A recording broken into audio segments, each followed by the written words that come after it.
You've been carrying a question you've never said out loud. Not the kind you ask your pastor on a Sunday. Not the kind you type into a search bar at 2 in the morning when the house is quiet and you can't sleep. A deeper one. A question that lives underneath all the others. Why do I feel like I was sent here for something? And why does it feel like I'm running out of time to find out what it is? I want you to stop for a second. Don't scroll. Don't multitask. Because what I'm about to tell you is the reason you're standing at the door you're standing at right now, and why there's someone on the other side of it, waiting for you to finally turn the handle. There is a messenger in Scripture who only shows up when something massive is about to break loose. He doesn't appear for small things. He doesn't come to confirm what you already believe about yourself. He comes when heaven has decided that the season of waiting is over. His name is Michael, and in the book of Daniel, he is called the Great Prince, who stands guard over your people. Stop and let that word land, guard. Not a comforter, not a cheerleader, a warrior who stands at the threshold of your life and decides what gets through to you and what gets pushed back. And here's what most people miss. Michael never came to make Daniel comfortable. He came to Daniel in the middle of a fast that had lasted 3 weeks. 3 weeks of a man on his knees, refusing to eat, refusing to give up, refusing to believe that the silence from heaven was the final answer. And when the messenger finally arrived, he said something I want you to hear as if he's saying it to you across this screen. He said, "From the first day that you set your heart to understand, your words were heard. I have come because of your words." From the first day. Not the day the breakthrough showed up, the first day you set your heart. So if you've been wondering whether anyone up there has been keeping track of your prayers, the ones that felt like they hit the ceiling and slid right back down, let me tell you what Daniel learned the hard way. The answer left heaven the first day. The delay was never silence. The delay was a war. My name is George, and I didn't come to this understanding through a seminary classroom or a stack of theology books. I came to it the way most of us come to anything real, through a season where everything I thought I had figured out fell apart in my hands. I'll tell you more about that in a few minutes. But right now, I need you to understand the war Daniel was caught in, because you're caught in the same one, and nobody ever told you. When the messenger finally reached Daniel, he explained the delay. He said the prince of the kingdom of Persia had withstood him for 21 days, 21 days of resistance in the unseen realm, until Michael, one of the chief princes, came to help. Think about that for a second. The prayer was answered instantly. The messenger was dispatched instantly. And then there was a fight for 3 weeks over whether that answer would actually reach the man who prayed it. That's the part of the story nobody preaches. We love to talk about answered prayer like it's a vending machine. You put the faith in, the blessing comes out. But the realm you actually live in is contested. Every step toward who you're meant to become is opposed. And the breakthrough you've been waiting for hasn't been denied. It's been delayed by something standing between the throne room and your front door. And the reason I'm telling you this is because Michael, the one who broke through the resistance for Daniel, is the same kind of force standing at your door right now.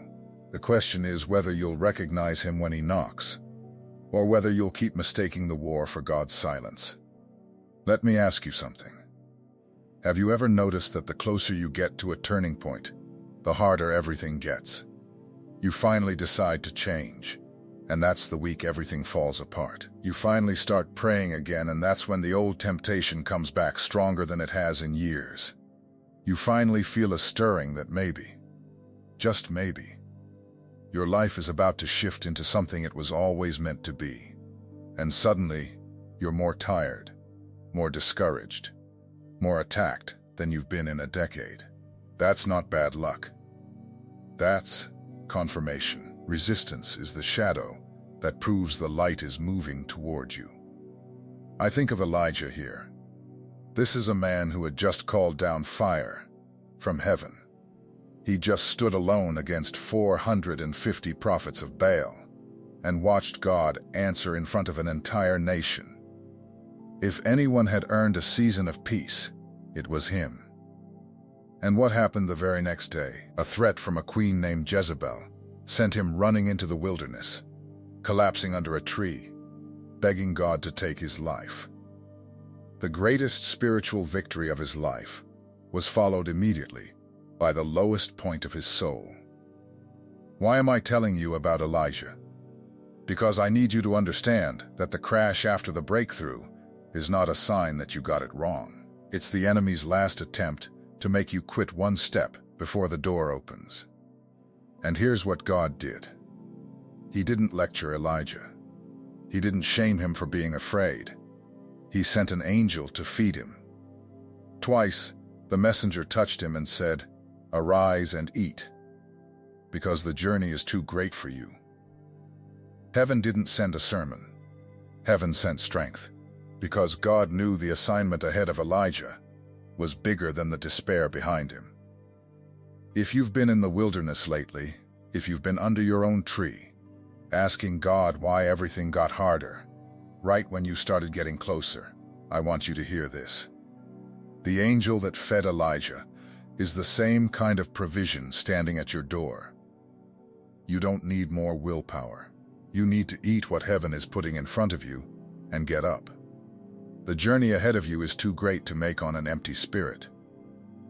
Now let me tell you why I believe Michael is at your door specifically, and not in some vague, feel good, everything happens for a reason way. I mean specifically, for you, in this season. There's a moment in the book of Joshua that almost nobody talks about. Joshua is standing outside Jericho. He's about to lead the biggest campaign of his life. And he looks up and sees a man standing in front of him with a drawn sword in his hand. Joshua does the brave thing. He walks up and asks, "Are you for us or for our enemies?" And the answer he gets is one of the strangest, most powerful answers in all of Scripture. The figure says, "Neither. I have come as the commander of the army of the Lord." Neither. Think about what that does to your whole framework. Joshua wanted to know which side this warrior was on. And the warrior essentially said, "You're asking the wrong question. The question isn't whether I'm on your side. The question is whether you're on mine." And then he told Joshua to take off his sandals, because the ground he was standing on was holy. Here's why that matters for you. You've spent so long asking God to come over to your plans, to bless your timeline, to show up for your version of the breakthrough. And maybe the reason it's felt delayed is that heaven has been waiting for you to stop asking which side God is on and start standing on his. The commander of the Lord's army doesn't enlist in your war. He invites you into his. And the moment Joshua took off his sandals and surrendered, that's the moment the walls of Jericho started counting down their final days. So let me ask you the question that Michael's presence at your door is really asking. Not will God show up for you? He already has. The real question is, are you ready to take your sandals off? Because a breakthrough isn't just something that happens to you. It's something that requires something from you. And the something it requires is almost always the very thing you've been protecting. Your control, your understanding, your need to know how it's all going to work out before you take the step. Before I tell you my own story, I have to tell you about a man who wrestled an angel and walked away with a limp he carried for the rest of his life. His name was Jacob. And on the night everything changed for him, he was alone, completely alone at a river crossing called the Jabbok. Behind him was every mistake he'd ever made. The brother he'd cheated. The father he'd deceived. The years he'd spent running from the consequences of being a man who took what he wanted by trickery. instead of trust. And ahead of him, the next morning, was the very brother he was terrified would kill him. So there he was, in the dark, between the life he was running from and the future he couldn't control. And in that darkness a man came and wrestled with him until daybreak. All night, hour after hour, two figures locked together in the dark, neither one letting go. And when the first light of morning started to break, the stranger touched Jacob's hip and threw it out of socket, but even then, even wounded, Jacob would not release his grip. He said the words that I believe heaven is waiting to hear from you. He said, "I will not let you go unless you bless me." And here's what undoes me about that story. The angel asked him one question before the blessing came. He asked, "What is your name?"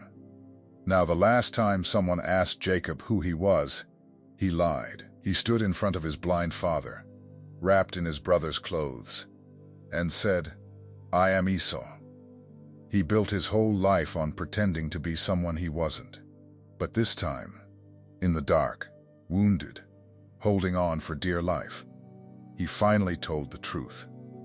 He said Jacob, which means deceiver, the supplanter, the one who grabs the heel. He finally said out loud the thing he'd spent his whole life running from. He named the broken thing. And the moment he told the truth about who he'd been, that's the moment heaven changed who he would be. The angel said, "Your name will no longer be Jacob. It will be Israel, because you have struggled with God and with men, and you have prevailed." He limped away from that river, a different man with a different name. The wound and the blessing came in the same encounter. He couldn't have one without the other. And I think that's the part we keep trying to skip. We want the new name without the long night. We want the blessing without the limp. But the people God renames are the ones who refuse to let go in the dark, and who finally stopped pretending to be someone they weren't. If you've been wrestling lately, if you feel like you've been locked in something in the dark, and you're exhausted, and you don't even fully understand what you're fighting, I want you to consider that you might not be losing. You might be in the exact struggle that ends with a new name. Don't let go before daybreak. The blessing is in the holding on. I told you I'd come back to my own story, and I will, because I think it's the only honest thing I can do here. There was a stretch of my life where I did everything right and watched it all come apart anyway. I prayed. I served. I gave. And the thing I was building with both hands collapsed in a season I never saw coming. And I remember the night I sat in my kitchen, the rest of the house asleep, and I said out loud to God, "I don't understand. I did everything you asked." And in that silence, I didn't hear a voice. But I felt something settle on me, that I can only describe as a question turned back on me. It wasn't, "Why did this happen to you?" It was, "Are you willing to be rebuilt instead of just restored?" Restored means you get back what you lost. Rebuilt means you become someone who could never have lost it the same way again. And I realized that for years I'd been asking God to give me my old life back, when heaven had been trying to give me a new one the whole time. The delay wasn't punishment. The delay was construction. And the noise I'd been hearing, the chaos, the collapse, the long silence, that was the sound of the old foundation being torn out, so something that could actually hold the weight of my calling could be poured in its place. That's when I understood what it means to be chosen. Not chosen as in special. Not chosen as in better. Chosen as in set apart for something that costs you the comfortable version of yourself. There are messages that pass through your eyes, and there are messages that pass through your spirit. If something in you recognized itself while watching, don't dismiss it. That is the Spirit confirming what was already written. The secret protocol carries 7 keys that unveil what heaven deposited in you before you ever arrived, things no one around you has ever been able to name. It comes with the full audiobook. for your moments of prayer, silence, and encounter with God. And you also receive the Awakening Map, the guide that illuminates the 5 seasons of spiritual awakening, revealing with precision exactly where you are and what comes next. The link is pinned in the first comment, but only for a limited time. Don't let this moment pass without a response. Now I want to take you somewhere uncomfortable, because I think it's where you actually live. I want to talk about the in-between. The space after God has spoken and before anything has changed. There's a name for the people who get stuck in that space and never come out. And there's a different name for the people who walk through it and come out the other side carrying something the world can't take from them. The difference between them is almost never talent. It's almost never even faith. Exactly. The difference is what they do with the waiting. Look at Joseph. Here's a young man who got dreams straight from God, dreams so clear that even his own family understood what they meant. And what did those dreams get him? A pit, then slavery, then a false accusation, then a prison cell where he sat forgotten for years after he'd done nothing but the right thing. If you only read the beginning and the end of Joseph's story, you'd think the dream led straight to the palace. But the middle, the long, dark, unfair middle, is where the actual work happened. And here's the part that wrecks me every time. When Joseph finally stood in front of the brothers who sold him, he didn't say, "Look how I survived you." He said, "You meant it for evil, but God meant it for good." He didn't just forgive them. He reframed his entire history. He looked at the pit and the prison and the betrayal, and he said, all of it was preparation.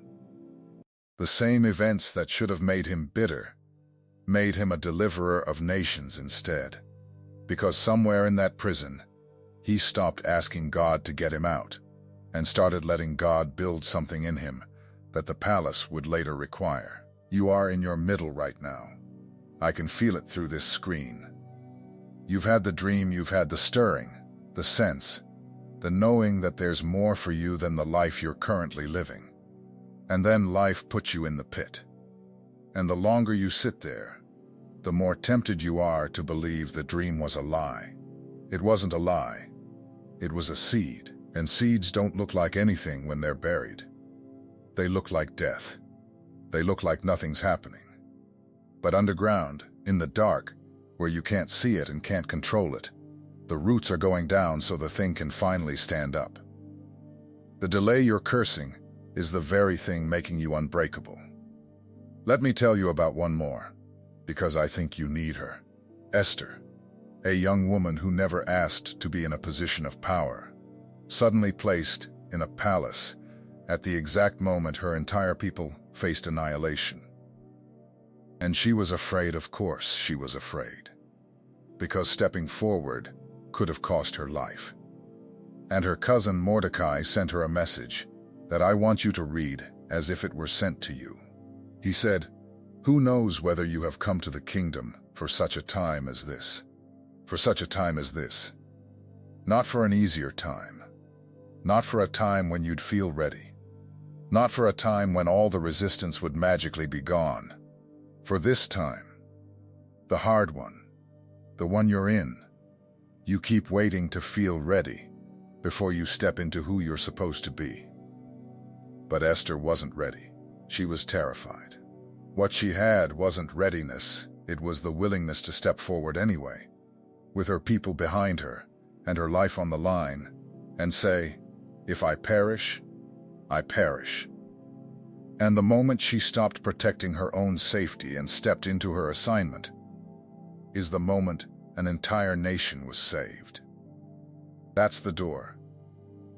That's what's standing on the other side of it. Not a comfortable upgrade to your current life. A summons to become the person heaven prepared in the dark, the one your generation, your family, your own bloodline has been waiting for, without even knowing your name. There's one more I have to give you, because I think he's the one most like us. A blind man sitting at the side of the road outside Jericho. His name was Bartimaeus, and he had nothing. No position like Esther, no dreams like Joseph, no mighty victory like Elijah. Just a beggar's cloak and a spot in the dirt where everyone had learned to walk around him. And one day he heard a crowd coming, and he heard a name in the middle of it, Jesus of Nazareth, and something in him refused to let that moment pass. So he started to shout. And here's the part I need you to see.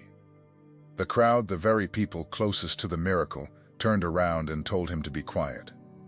They rebuked him. They tried to silence the one cry that was about to change his entire life. And isn't that exactly how it goes? The moment you finally lift your voice toward your breakthrough, the loudest opposition doesn't come from strangers. It comes from the people around you who've gotten comfortable with you staying exactly where you are. But Bartimaeus did something with that resistance. He didn't shrink. The scripture says, he cried out all the more. He got louder.